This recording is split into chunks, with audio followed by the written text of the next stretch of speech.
नायब वज़ीर आला एकनाथ शिंदे ने जुमा के रोज वज़ीर आला देवेंद्र फडणवीस की सरकारी रिहाइशगाह पर वो पहुंचे, जहां आइंदा बजट से कबल जिलाई जायजा इजलास मुनक़िद किया गया। ज़राए के मुताबिक इस अहम इजलास में मुख्तलिफ अजला की तरक्याती स्कीमों, जारी मनसूबों, माली ज़रूरियात और बुनियादी ढांचे से मुतल्लिक़ उमूर पर तफसीली तबादला ख्याल किया गया। हुकूमत आइंदा बजट में अजला की ज़रूरियात को मद्देनज़र रखते हुए फंड्स की तकसीम को हतमी शक्ल देने की तैयारी कर रही है। नायब वज़ीर आला शिंदे की आमद के मौके पर सिक्योरिटी के सख्त इंतजाम देखने में आए, जबकि सरकारी रिहाइशगाह के बाहर मीडिया की भी भीड़ और तादाद मौजूद थी। इजलास में आला सरकारी अफसरान और मुतल्लका महकमों के नुमाइंदों ने भी शिरकत की।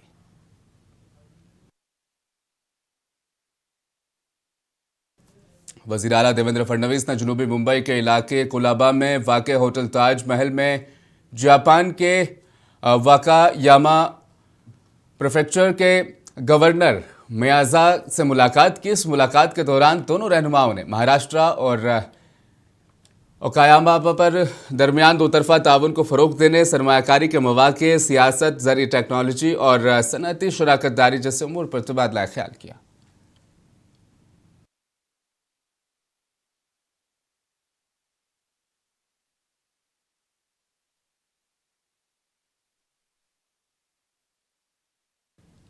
शिवसेना लीडर संजय निरुपम ने कांग्रेस पार्टी और उसकी क़यादत पर सख्त तनकीद करते हुए कहा कि मौजूदा हालात में कांग्रेस का मुस्तक़बिल तारीक नजर आ रहा है। मुल्क भर में कांग्रेस के मौजूदा हालात को देखते हुए मेरा मानना है कि 2029 तक पार्टी की सूरत-ए-हाल मज़ीद खराब हो जाएगी। इसको शेख चिल्ली का सपना ही बोला जा सकता है, क्योंकि कांग्रेस का जो हाल पूरे देश में है, मुझे लगता है 2029 आते आते ये और भी बेहाल हो जाएंगे। कांग्रेस का जनाधार और सिकुड़ जाएगा। जिस तरीके से पिछले 2 हफ्ते से पार्लियामेंट में जो स्थापित नियम, कानून और परंपराएं हैं, उनकी धज्जियां उड़ाई जा रही है। जिस तरीके से नेता प्रतिपक्ष राहुल गांधी जी बोलने के नाम पर भारत की सुरक्षा से जुड़े प्रश्नों का मजाक उड़ा रहे हैं। एक ऐसी किताब जो प्रकाशित ही नहीं हुई है, उस किताब का हवाला देकर के भारत के सैनिकों का जो मान सम्मान है उसको ठेस पहुंचा रहे हैं। ऐसे में भारत का सर्वसामान्य नागरिक कांग्रेस के प्रति और भी नाराजगी पैदा करेगा। कांग्रेस से उसका और भी मोहभंग होगा। कांग्रेस का जो बचा कुचा वोट है वो और भी सिकुड़ जाएगा और 2029 आते आते शायद हिंदुस्तान के किसी राज्य में इनकी सरकार हो, इसकी भी गारंटी। मुल्क की सियासत में उस वक्त एक नया तनाज़ा खड़ा हो गया जब राहुल गांधी के खिलाफ भारतीय जनता पार्टी की जानिब से प्रिविलेज की तहरीक पेश किए जाने की खबर सामने आई। इस मामले पर मुख्तलिफ अपोजिशन जमातों ने सख्त रद्दअमल का इजहार किया है। शिवसेना यूबीटी के रुकन पार्लियामेंट संजय राउत ने बीजेपी के इक़दाम पर तनकीद करते हुए कहा कि पूरा मुल्क राहुल गांधी के साथ खड़ा है, हम सब उनके साथ हैं और जद्दोजहद जारी रखेंगे। उन्होंने मजीद कहा कि अपोजिशन की आवाज़ को दबाने की कोशिशें जमहूरियत के लिए नुकसानदेह है। मोदी सरकार ने गुंडों की फौज पार्लियामेंट के इर्द गिर्द या अंदर लाई है इस काम के लिए। शोले में एक डायलॉग है, गब्बर सिंह बोलता है ठाकुर ने हिंदुओं की फौज लाई है। मैं ऐसी बात नहीं करूंगा। राहुल गांधी देश का नेता है, Rahul Gandhi leader of opposition है। राहुल गांधी देश की स्वतंत्रता के लिए, देश के डेमोक्रेसी के लिए, देश में जो गुलामी आ रही है अमेरिका के माध्यम से उसको खत्म करने के लिए राहुल गांधी लड़ रहे हैं। अमेरिका से जो ट्रेड मोदी जी ने किया है वो जिसको स्वीकार करना है, ये जो एमपी जिसका आपने नाम लिया, तो जाकर व्हाइट हाउस में झाड़ू पोछा लगा सकते, गुलामी कर सकते लोग। लेकिन एक देश का जो सच्चा राष्ट्रभक्त नागरिक है, जो राहुल गांधी जी को नेता मानता है, इस मामले में वो एक काम नहीं करेगा और वो लड़ेगा। देश के स्वतंत्रता संग्राम में पहले 1947 तक हजारों लाखों लोगों ने इस प्रकार से त्याग और बलिदान दिया है। और ये लोग राहुल गांधी जी को भी इस प्रकार से सूली पर अगर चढ़ा रहे तो देश राहुल जी के साथ रहेगा। साबिक महाराष्ट्र कांग्रेस सदर नाना पटोले ने पार्लियामेंट में निशिकांत दुबे की जानिब से राहुल गांधी के खिलाफ पेश किए गए तजवीज़ पर रद्द-ए-अमल दिया। नाना पटोले ने इसे सियासी इंतकाम करार देते हुए कहा कि इससे जमहूरियत के उसूलों को नुकसान पहुंच सकता है। और राहुल गांधी और पूरा गांधी परिवार देश के लिए उनका क्या दायित्व है और देश के लिए उनकी जो शहादत है ये देश के लोगों को मालूम है। तो इसलिए राहुल गांधी के ऊपर कितना भी एलिगेशन लगाए उनका कुछ ये नहीं बिगाड़ सकते। जो नरेंद्र मोदी के पापों को छुपाने की कोशिश कर रही है वो तो खुला अब जनता के सामने आ चुके हैं।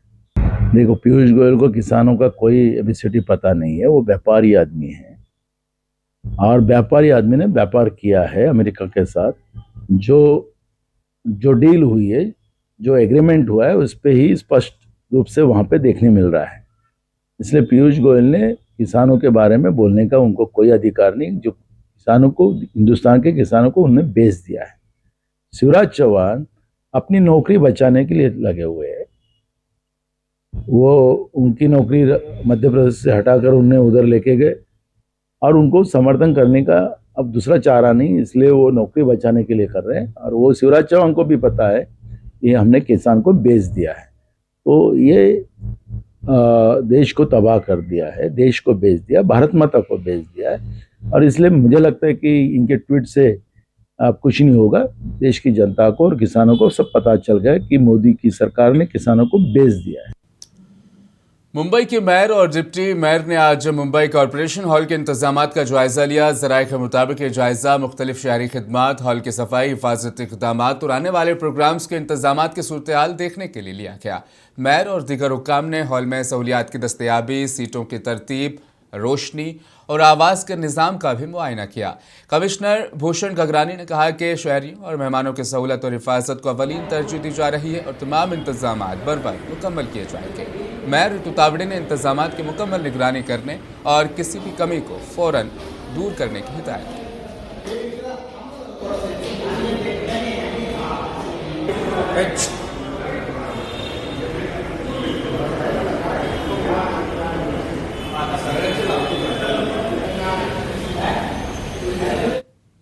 हालांकि इससे कबल मेयर ऋतु तावड़े और डिप्टी मेयर संजय घाड़ी ने कहा कि मुंबई में गैर कानूनी तौर पर मुकीम बांग्लादेशियों की निशानदही की जा रही है और उनके खिलाफ सख्त कानूनी कार्रवाई की जाएगी।